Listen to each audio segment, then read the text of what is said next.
Hi everyone. तो आज हम लोग बात करते हैं जो रिसेंटली एथर का न्यूज़ आया है कि चेन्नई में जो एथर का शोरूम था या फिर सर्विस सेंटर था वहाँ पे एक आग लगने का इंसिडेंट हुआ है।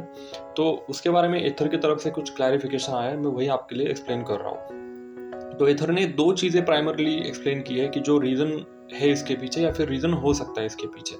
सबसे पहली बात तो ये कि जो व्हीकल था उसका एक्सीडेंट हो चुका था, तो वो कस्टमर उसे लेके आया था इनके पास। तो उसमें उसके ऊपर बहुत सारा डस्ट था, मड था। तो सबसे पहले इन लोगों ने सोचा कि चलो इसको अभी हम लोग क्या करते हैं, इसको हम लोग थोड़ा क्लीन करके देते हैं, इसलिए उन्होंने उसे वॉश किया।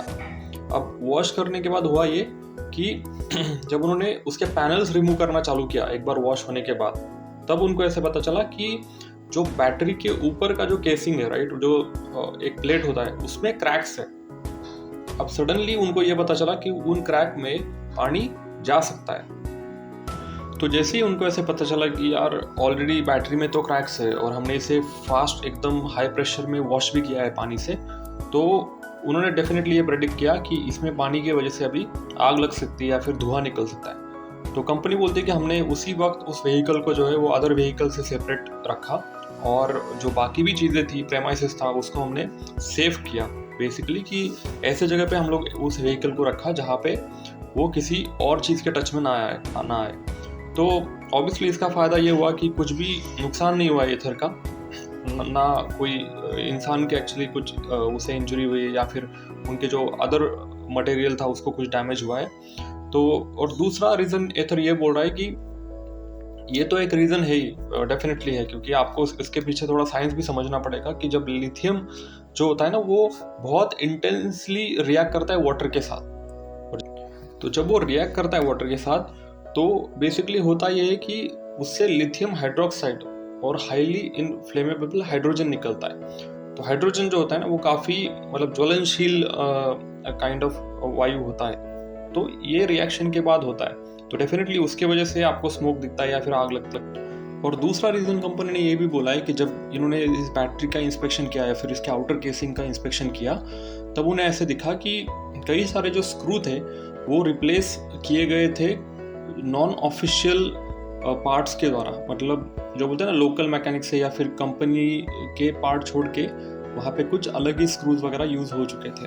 तो इससे भी हो सकता है कि बैटरी का जो आउटर केस है उसके ऊपर स्ट्रेस आया और उसकी वजह से ये इशू हुआ हो। तो कंपनी एट द एंड यही एडवाइस कर रही है आपको कि आप किसी ऐसे बंदे के पास मत जाओ सर्विसिंग के लिए जो ऑथराइज्ड नहीं है। मतलब कंपनी के जो सर्विस सेंटर है उनसे ही आप कनेक्ट करो जब भी आपको कुछ इशू हो, और जो पार्ट्स है वो जेन्युइन पार्ट्स ही यूज़ करो जो कंपनी ने रेकमेंड किए हैं। तो डेफिनेटली आई थिंक इससे कंपनी को भी कुछ सबक मिलता है और हमको भी कुछ सबक मिलता है जो लोग यूज़ करते हैं व्हीकल्स। कंपनी के लिए सबक ये है कि जब भी कोई ऐसा केस आपके पास आए तो डेफिनेटली आप पहले ये चेक करो कि जो बैटरी है, जो सबसे सेंसिटिव कंपोनेंट है, वो प्रोटेक्टेड है या नहीं। अगर उसको डैमेज हुआ है तो डेफिनेटली आप उस व्हीकल पे एक स्टैंडर्ड ऑपरेटिंग प्रोसीजर जो है वो डिफाइन करो, जिससे कि ऐसे इंसिडेंट फ्यूचर में ना हो।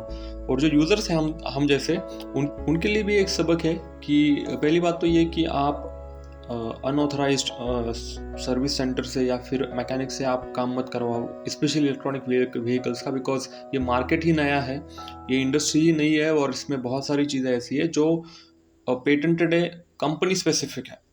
तो बहुत कम चांसेस है कि आपको कंपनी से नॉन रिलेटेड बंदा ऐसा मिल जाए जो इसको अच्छे से सर्विस कर पाए या फिर इसमें कुछ चेंजेस कर पाए। दूसरी बात ये कि इसके बाद में एक चीज़ और एक हाईलाइट होती है कि डेफिनेटली जब भी आप आपके बाइक को वॉश कर रहे हो तो देन जस्ट मेक श्योर कि ये चीज़ों को आप कंसिडर कर रहे हो।